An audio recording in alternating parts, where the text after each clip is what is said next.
A bunch of distributions are available on our internet. And after my videos about Windows 10, about Windows 11 and some other videos in terms of Linux and Windows, a lot of people wanted to completely switch to Linux, and the choice of many fell on Cachyos. But recently I came across an interesting video that has a part one totally agree with. But there is also a part with which I categorically disagree, and I was already ready to write about it in the comments. Very much one. So I'm going to make it a separate video today. I will analyze all the information about Cachyos, where's the real criticism, and where's the manipulation. And I will also talk about distributions that should definitely not be downloaded, and about the best alternatives that won't collect your data, and won't take it anywhere. Apparently, in his video, Kozlenko builds the entire argument around one person, Vladislav Nepohodin, or bad weather. It doesn't matter, just Vlad will call him, whom he, by the way, called the originator of the ZRF. And this is the only real fact in this whole bot. Yes, our Vladislav is a Russian. But Kozlenko stops right here, and does not go any further. And then the interesting begins. If you open Cachyos, it is a database of IT entrepreneurs used by investors and journalists around the world. It says Vladislav is based in Dacing in black and white, Bavaria, or rather Germany. Well, more precisely, somewhere such a small town in Bavaria, Germany, but not Moscow, not St. Petersburg, namely Bavaria. And this is not a coincidence, because OES Cache was founded in the 21st year in Germany by the developer Peter Jung and Vladislav Hours. And Peter Jung is the main technical leader of the project, and this is what he writes about himself officially. He is a test and quality engineer. Lives in Germany. And if then, Alzerberg and Dacing are neighboring cities in the same region. And both founders are in Bavaria. So Kozlenko's first and main argument, the developers are sitting in the Russian Federation, simply does not correspond to the reality of any of the two main developers. It's either manipulation or manipulation like that. Here the cousin has both truth and exaggeration. I understand honestly. What does he say? The OS cache uses a punchy series that no one checks and it's a security risk. But actually it is. Cachyos uses patches that are not found in the regular Linux kernel. This is true. Repositories contain custom patches for the Linux kernel that can be given additional features or performance improvement not included in the upstream core. And here there is a real risk that should not be ignored. Custom cores increase the probability of aggression, and experiments with planners and patches may not interact well with specific hardware or drivers. But here, the Kozlenko begins to bend. He says it as if patches are a secret, some kind of black box. And in fact, all the code is completely open. Patches come to internal testing before reaching users, to ensure that stability is not affected. And anyone in the world can go to GitHub and curse every line of code. And here is another important point that Kozlenko does not mention. Cachyos has a separate variant of the Linux kernel Cachyos hard-rendered.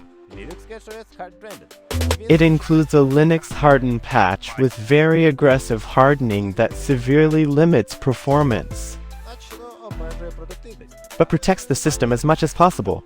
That is, if you are paranoid about security, you have an option right within the OS cache. And Kozlenko is silent about this, by the way. Although strange. Now regarding the BOR planner.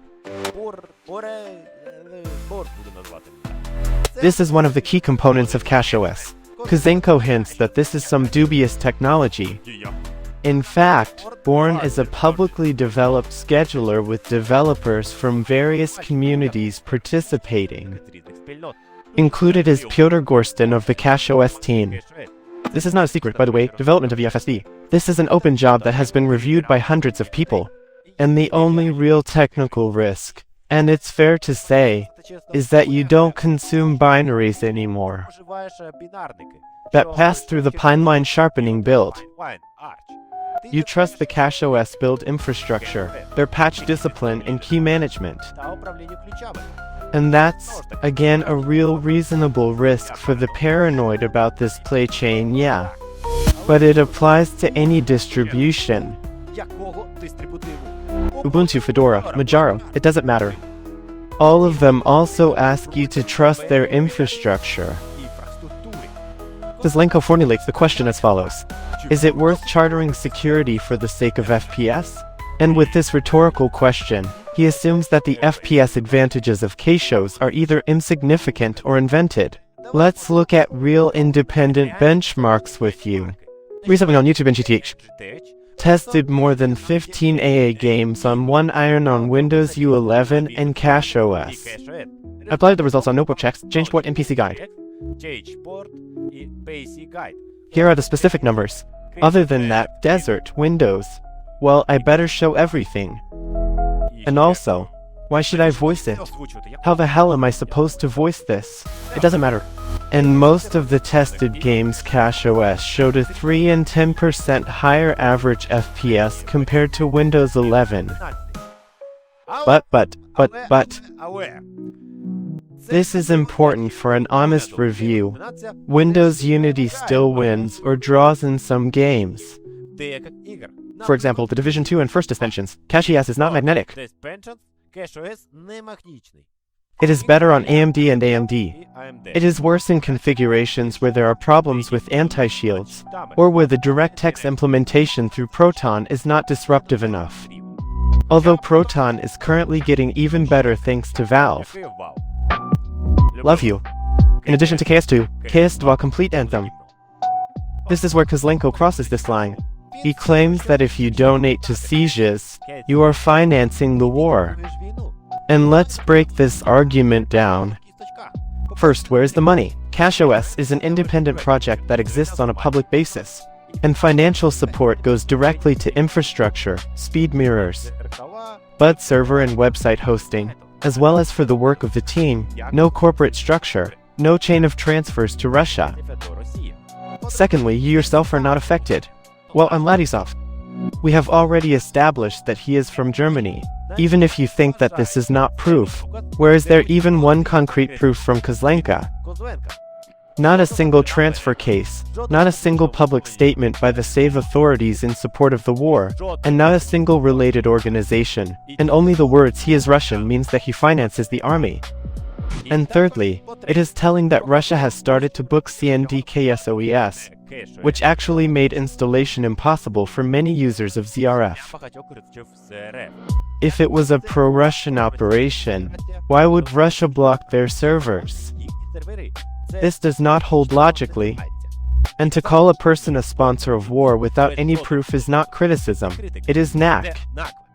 And the audience should understand it. Kozlenko says that the FSB can put pressure on Cachyos developers.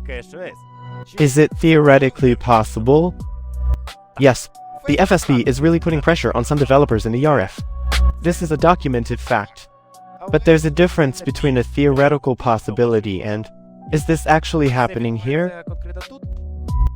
There is no public proof of the FSB's pressure on Cachyos. None. But there is a concrete fact. Both founders are in Germany. Wake up in me. Here, damn it, not even in Germany. Who the fuck is the FSB going to get there? The FSB has no jurisdiction in Germany.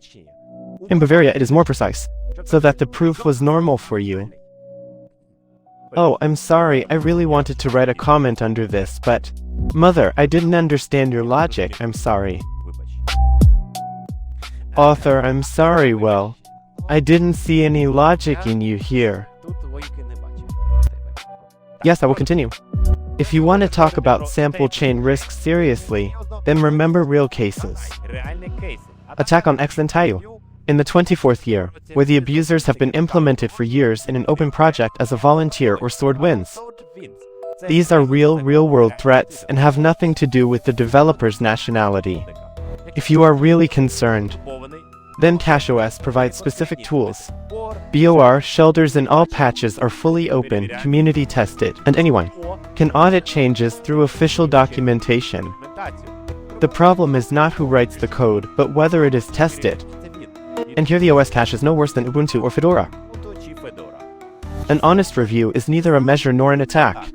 Therefore, I will also say where the criticism of the OS cache is justified. First, if you need maximum stability, for example, working servers, corporate machine, or you just don't want to spend time debugging, Cachyos is really not the best choice. Custom kernel, rolling release, aggressive optimizations, and there are more and more moving parts, more potential breakdowns. Secondly, it is trust in a small team. This is a real question, by the way. OES Cache does not have a large corporate sponsor, like for example Fedora. And if one or two key developers are gone, the risk profile changes instantly. And by the way, Ubuntu stands for Konya. Fedora stands for Red Hat, and Cachyos stands for enthusiast. That's not bad in itself, but it's a factor to consider. And thirdly, Cachyos is not for everyone. Corporate governance, environment, or systems with COPEX requirements. Cachyos is inappropriate there. Ubuntu or Rachel distributions are the right choice in such contexts. Oh well, forget what I said about Roybont, it's a complete anthem. But all these well-founded comments of Kozenko drown in the sauce about the FSB and its sponsorship from the war.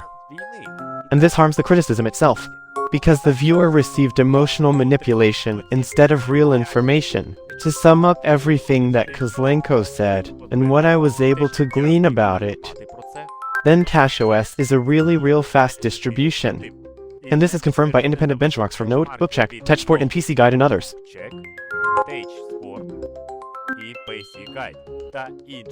And it's built on open, verifiable source. And both foundations are in Germany. And there is no evidence in connection with the FSB or the financing of the war.